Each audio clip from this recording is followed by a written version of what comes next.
kepercayaan lain itu juga bicara akhir zaman. Mari kita lihat. Alkitab berkata dengan jelas, apa hubungan penyesatan dengan peperangan?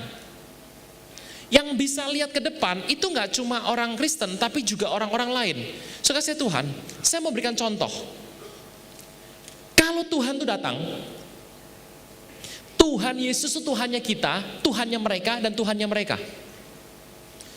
Anda mau senang nggak senang, suka nggak suka, percaya nggak percaya, menyembah tidak menyembah, Yesus tetap Tuhan. Orang nggak percaya pun tetap Yesus Tuhannya mereka. Ketuhanan Tuhan Yesus tidak dapat dikurangi hanya karena Anda nggak percaya sama Dia loh. Dimanapun, kapanpun, Dia tetap Tuhan. Nah, mari kita lihat buktinya bahwa paranormal itu bisa melihat masa depan. Saya mau berikan contoh. Ini contoh ya, jangan dipercaya, jangan dipercaya. Bilang kiri kanan, jangan dipercaya. Contoh. Pada abad 11 itu di tanah Jawa, kalau saya bilang tanah Jawa adanya Indonesia, karena semua kerajaan besar di Indonesia lahir dari Jawa. Pak, di Palembang ada Sriwijaya, Pak. Pendirinya Raden Wijaya dari Jawa, gitu. Nah, abad 11 ada seorang raja yang bernama Prabu Airlangga. Prabu Airlangga, Raja Airlangga, bukan pendiri Universitas Airlangga ya. Raja ini memerintah negaranya dengan baik sekali. Dan dia punya anak. Dia membagi kerajaannya jadi dua, menyerahkan kepada dua putranya. Yang sulung mendapat Jenggala Singosari, sedangkan yang bungsu mendapat Daha atau Kediri. Tetapi kakak dan adik ini tidak pernah rukun. Kerajaannya pecah. Saudara saya Tuhan, mereka bunuh-bunuhan, saling bantai. Dalam pembantaian itu, adiknya menang.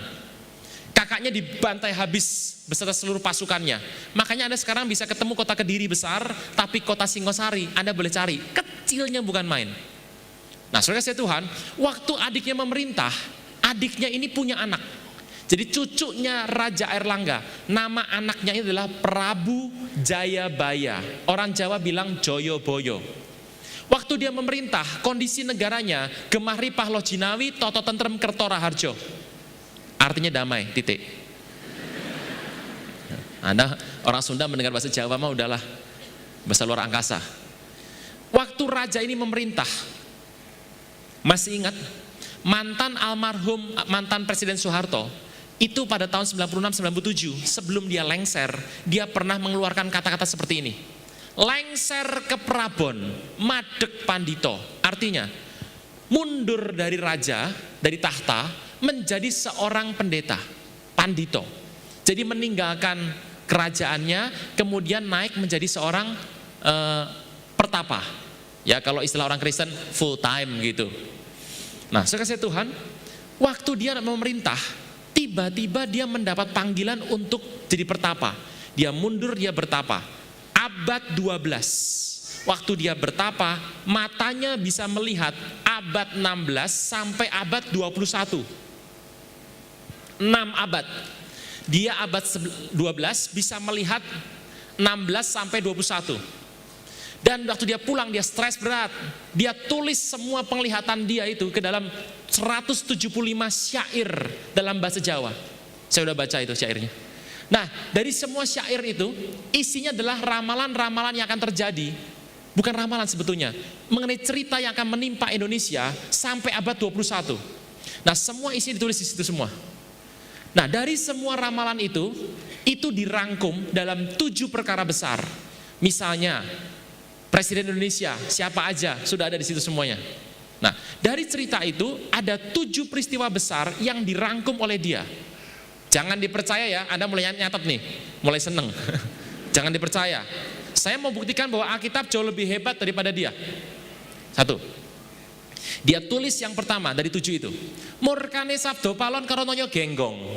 Artinya adalah runtuhnya Majapahit. Terjadi enggak? Yang kedua, semut ireng anak sapi putih masuk menginjak semut kepala hitam. Belanda jajah Indonesia. Terjadi enggak? Yang ketiga, kebo nyabrang kali, kerbau melewati sungai dan pergi. Belanda gemuk, hisap Indonesia sampai berlimpah, tapi kalah perang. Dia malu, dia keluar dari Indonesia. Terjadi enggak? Yang keempat, dijajah saumur jagung karo wong cebol sakepalang. Sejarah Anda A semua loh. Jepang masuk, terjadi enggak? Yang kelima, pitik tarung sak kandang. Ayam bertarung dalam satu kandang sampai mati semuanya. G30 SPKI. 1 juta orang mati di Bengawan Solo, disembelih, merah semua darahnya. Terjadi enggak? Yang keenam, kodok ijo ongkang-ongkang. Katak berwarna hijau, santai-santai di bangku. Gitu. Zaman Orde Baru, pemimpin penguasa kita adalah militer berbaju. Terjadi enggak? Tinggal satu yang belum jadi. Tikus piti anoto baris. Tikus-tikus kecil pengerat berkumpul jadi satu, mengerat, kemudian membuat kehancuran kerusuhan bersama-sama. Anda bilang ini korupsi, betul. Baru terjadi setengahnya.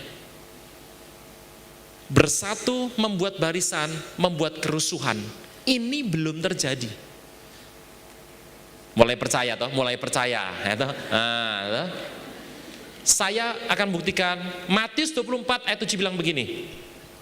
Abad pertama Alkitab sudah bilang, bangsa bangkit melawan bangsa. Jadi Alkitab sudah bilang nanti di akhir zaman itu yang terjadi adalah pergolakan di antara intranegara. Jadi apa yang dilihat oleh Joyoboyo abad 12 itu ditulis oleh Alkitab abad yang pertama. Kegoncangan yang akan terjadi terus. Nah mari kita lihat apa yang akan terjadi hari-hari ini menjelang Tuhan sudah mau datang. Saudara saya Tuhan, kita akan urutkan sama-sama. Wahyu 13.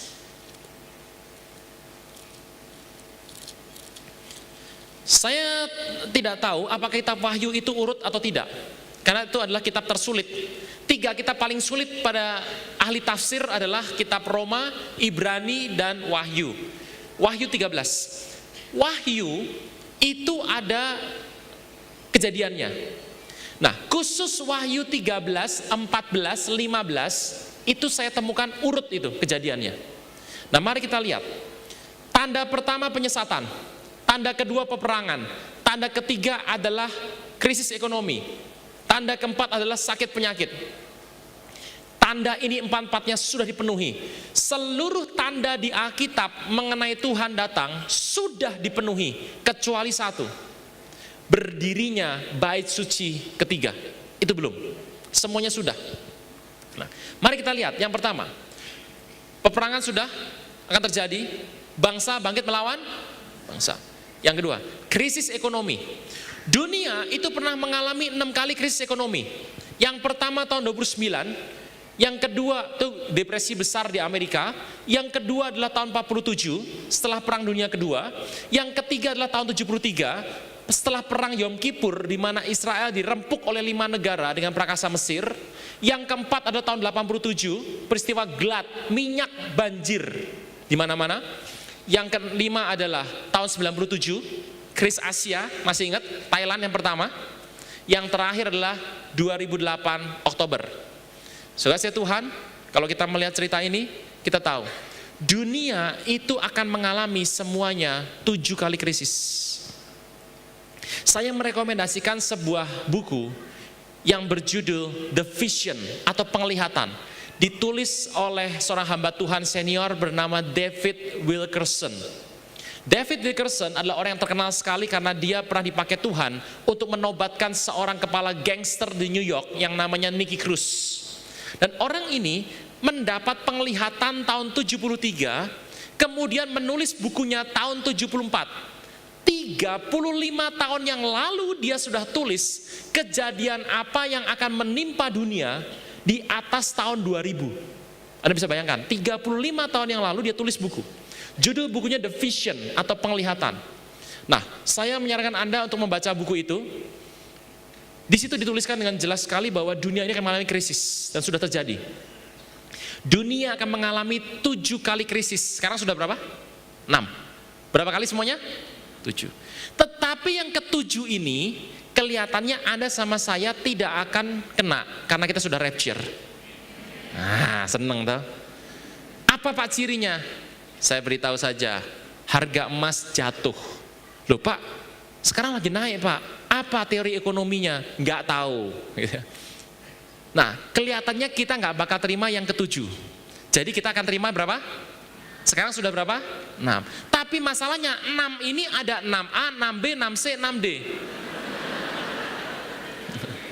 Yang kemarin itu adalah Oktober, yang jatuh semuanya adalah, perhatikan, di dunia ini, Indonesia lah, nggak usah jauh-jauh, di Bandung lah, terlalu besar kalau di Indonesia. Di Bandung ini orang tuh dibagi empat tipe. Yang pertama orang super kaya.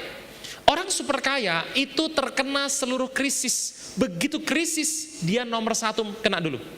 Di Jerman, orang kaya nomor 5 di Jerman bunuh diri, menabrakkan mobilnya ke kereta api.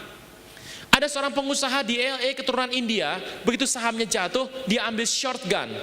Istrinya tembak, anaknya 2 dibunuh, maminya dibunuh, dia bunuh diri. Saya pernah mendoakan orang seperti ini. Orang ini biasanya jarang ke gereja, jarang hadir di gereja. Tiap hari nggak pernah ngurusin bisnis, ngurusin politik tiap hari. Saya pernah ketemu orang seperti ini. 1 hari saja, kerugiannya 1 hari, 30 miliar. Ini bukan lemper, duit ini. Nih, orang super kaya. Super kaya itu biasanya kena duluan. Saya nggak tahu di sini hadir apa tidak. Biasanya jarang di gereja. Di Indonesia cuma ada 0,21%. Yang kedua, orang kaya, penguasa distribusi dan produksi. Yang ketiga, orang belaga kaya. Yang keempat, orang biasa. Nah, dari 4 ini, yang nomor 3, kelas menengah itu, ini nggak pernah kena krisis dan tidak akan kena krisis. Ini mayoritas kita ada di sini. Biasanya, 1, pendidikannya tinggi, antara D3 sampai S2. Usianya cukup muda, di bawah 50 tahun. Gajinya tetap. Mau rugi perusahaannya, sebodoh amat, yang penting gaji dibayar. Gitu. Yang keempat, gonta-ganti gadget, penggemar Twitter, Facebook, Friendster. Biasanya nggak mau minum kopi di rumah, kopi tubruk nggak mau, kopinya khusus. Bisa beli mobil, bisa beli motor, bisa beli apartemen, tapi nyicil. Kartu kreditnya 3. 1 buat belanja, 2 buat cari diskon. Nah, itu. Hahaha, cengar-cengir tiap hari. Nah, itu yang ketiga. Tidak pernah kena krisis. Tidak pernah kena. Anda nggak di sini ya? Oh, kita nggak di sini. Kita nomor yang paling atas nih, nggak jelas di mana. Anak Tuhan. Nah, dari 4 ini, krisis pertama 6 kali kemarin, yang setiap jatuhnya hari Senin, menghantam yang ini. Krisis berikutnya nanti, yang akan terjadi, jilid 6B. Nah, mas sudah ya, 6B. Kita bilang gini, akan terjadi kelaparan dan gempa bumi. Krisis berikutnya ini bukan lagi krisis keuangan yang berbentuk saham. Krisis berikut ini terjadi karena terjadinya bencana alam, sehingga jalur distribusi terputus. Barangnya ada, tapi nggak bisa kirim. Atau jalur produksinya putus, barang mentahnya ada, tapi nggak bisa produksi. Begitu nggak bisa produksi, nggak bisa kirim barang, yang muncul adalah kelangkaan. Anda harus tahu, tidak pernah terjadi saham jatuh, pasar saham hancur, BEJ, Bursa Efek Jakarta, itu pernah dibom. Masih ingat ya? Oleh GAM dari Aceh, pernah dibom itu. Apakah Indonesia hancur? Indonesia tidak akan pernah hancur kalau krisis ekonomi terjadi, nggak pernah. Nah, krisis yang kemarin itu yang dihancurkan adalah yang ini. Tetapi kalau bencana alam terjadi, jalur distribusi produksi putus, maka yang dihantam itu adalah yang nomor 2. Kalau orang yang nomor 2 ini kena hantam, jangan lupa karyawannya ada di sini. Kalau yang nomor 2 kena hantam, yang keempat ini kena, lihat ini, nomor 2 kena hantam, yang keempat kena, yang tengah kecepit. Tikus, piti, anoto, baris. Anda ngerti maksud saya? Anda ngerti maksud saya kan? kondisi gempa hari-hari ini, perhatikan baik-baik. Apa yang terjadi atas bangsa pilihan, itu yang kita alami. Saya akan ceritakan sebentar mengenai proyeksi gempa ke depan. Jangan pandang saya seperti Papa Aruna. Saya nggak buka praktek Senin sampai Jumat, jam kerja jam 3 sampai jam 5. Kalau Anda menganalisa firman Tuhan, Anda akan tahu peristiwa ke depan. Perhatikan baik-baik. Yesus berkata, engkau akan jadi saksiku di Yerusalem, Judea, Samaria, sampai ke ujung bumi.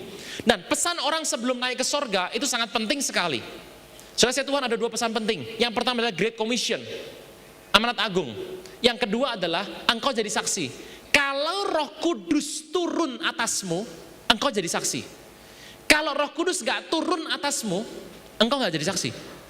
Jadi kunci untuk jadi saksi, bergerak di akhir zaman ini, Roh Kudus turun atas kita, bukan turun atas orang lain, atas pendeta kita, atas gereja kita, tapi turun atasmu. Nah, jadi itu ditafsirkan sebagai penginjilan, puji nama Tuhan. Jadi kalau nginjil itu harus kerabatnya dulu, kemudian keluarga, kerabat, tetangga, kantor, sampai ke ujung RT RW. Nah, perhatikan baik-baik ayat ini. Engkau akan jadi saksi di Yerusalem, Yudea, Samaria, sampai ujung bumi. Kegerakan harus dimulai di Yerusalem. Amin. Sejarah umat manusia dimulai dari Timur Tengah, sejarah manusia berakhir di Timur Tengah. Perhatikan baik. Dari Yerusalem kegerakan ada. Samaria, Yudea, Samaria sampai ujung bumi. Kalau Anda membaca kitab itu, tolong memakai cara berpikir orang Yahudi. Kalau Anda mendirikan satu garis, tonggak, pensil di kota Yerusalem, tarik sebuah benang, lurus ya, Anda cari puter di semua peta. Mau ke timur boleh, ke utara boleh, ke selatan boleh, ke tenggara boleh, ada puter benangnya. Cari tempat yang paling jauh dari Yerusalem, jaraknya pasti bukan tegak lurus tapi diagonal. Anda tahu jatuhnya di mana? Papua. Tempat terjauh ujung bumi dari Yerusalem. Ya kalau ujung bumi dari Indonesia malah lain lagi ceritanya. Ya toh? Ujung bumi Yerusalem jatuhnya di Papua. Dan penting sekali kita mengerti, Papua adalah bagian dari Indonesia. Kegerakan di akhir zaman dari Yerusalem sampai ujung bumi mantul. Dari ujung bumi akan kembali kemana? Berarti kegerakan pertama terjadi di mana? Indonesia. Indonesia adalah negara pertama yang akan mengalami kegerakan. Kegerakan dari sini sampai sana, kembali ke sana. Di Yerusalem ada seorang pendeta bernama Tom Hess. Berasal dari Jerusalem House of Prayer.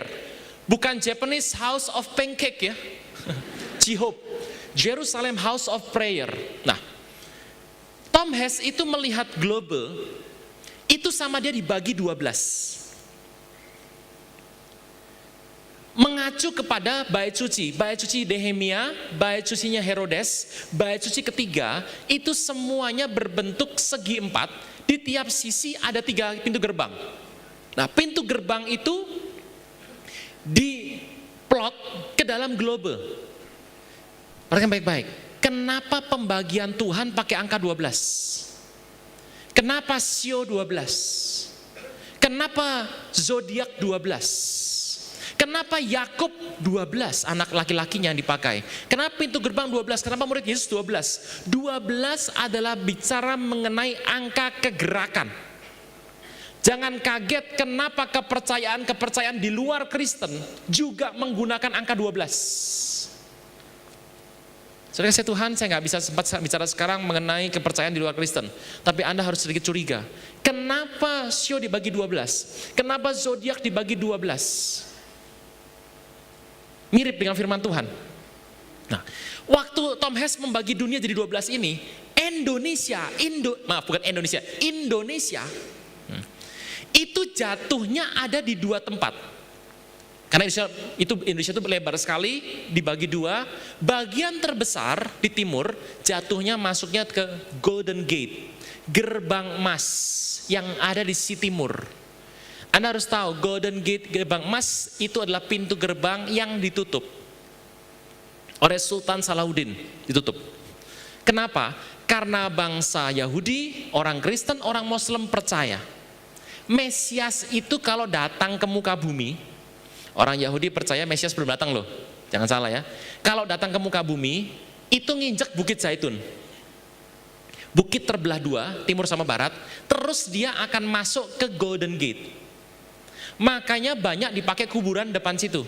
Karena mereka percaya kalau Mesias datang, semua orang bangkit. Ada kuburan di situ. Indonesia masuk di Golden Gate. Secara spiritual profetik kita tahu, berarti negara pertama yang akan dilawat Tuhan untuk kegerakan besar adalah Indonesia. Nah, beri kemuliaan buat Tuhan. Tetapi, yang kedua, sebagian dari Indonesia masuk di Bethany Gate.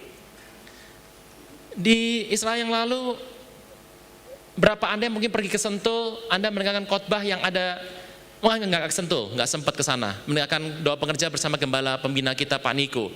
Anda juga mungkin belum mendengar langsung dari khotbah beliau, tapi saya percaya Anda baca warta, amin. Anda baca warta? Oke. Di warta ditulis, Tuhan tuh bertanya kepada Pak Niko gini, hambaku, engkau tuh mau dikenal gerejamu sebagai gereja apa?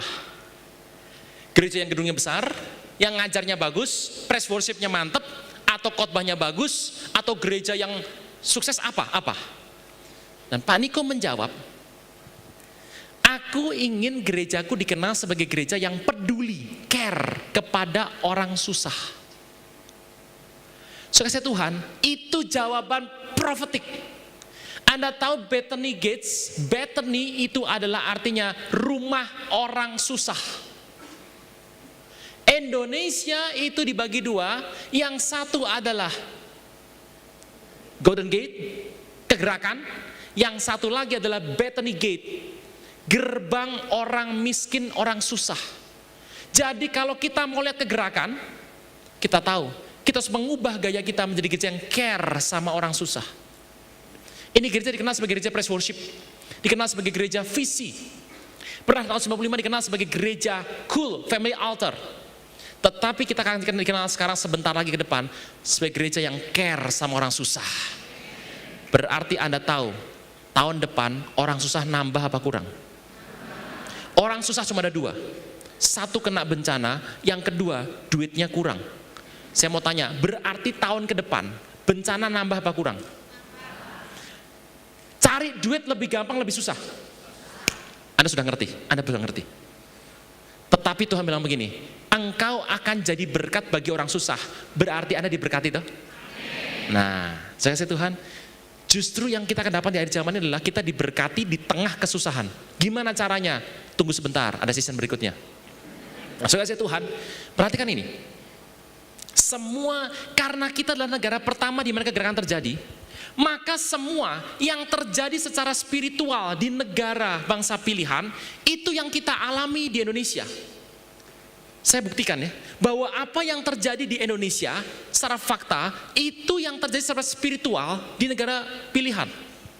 Tahun 2007 dikenal sebagai tahun 5767, alias tahun Samek Zayin. Zayin itu 7, Ayin itu 70. Zamek Zayin itu adalah tahun yang punya temanya adalah peperangan rohani. Coba ingat kembali, Indonesia tahun 2007. Kapal jatuh, pesawat tergelincir, ban kagak keluar, pesawat oleng, helikopter nyungsep, berhenti. Kereta api anjlok 2 minggu, headline. Kapal laut 11 terbalik di perairan Indonesia. Longsor, gempa, gunung berapi, gelombang laut, banjir. Tahun 2000 pada bulan Mei saja dana bencana Indonesia tinggal 20% bulan Mei. Teman saya sampai bilang gini, ini pemimpin negara harus mandi air kembang. Waduh, lihat ya 2007 bencananya gawat ya. 2008 orang Yahudi masuk ke 5768, yaitu adalah tahun Samek Het, permulaan yang baru. Lihat baik, di Indonesia ada apa? Seluruh korupsi masuk pengadilan, masuk kejaksaan. Kita nggak pernah mengalami seperti ini. Tiba-tiba yang namanya koruptor berbondong-bondong bulan madu di Cipinang. Nggak pernah toh? Ini permainan baru. 2008 semuanya baik, goyang-goyang sedikit. Begitu masuk 5, 7, 6, 9, sampai TET itu 9. 9 adalah angka tertinggi orang fasik. Kalau Anda pengen tahu gambar TET seperti apa, TET itu bentuknya adalah seperti ini. Mari shoot ke sini. Ini huruf angka 9 Yahudi, TET. Dekatkan lagi. Nah, atau kalau Anda pengen lebih tahu, Anda cari ular kobra India, bikin dia marah. Di balik punggungnya waktu dia marah, gede gitu. Di balik punggungnya ada bentuk harpa. Betul apa enggak? Itu gambar TET. Anda harus tahu. Peta patahan lempeng gempa Indonesia itu bentuknya TET. Sumatera, Jawa,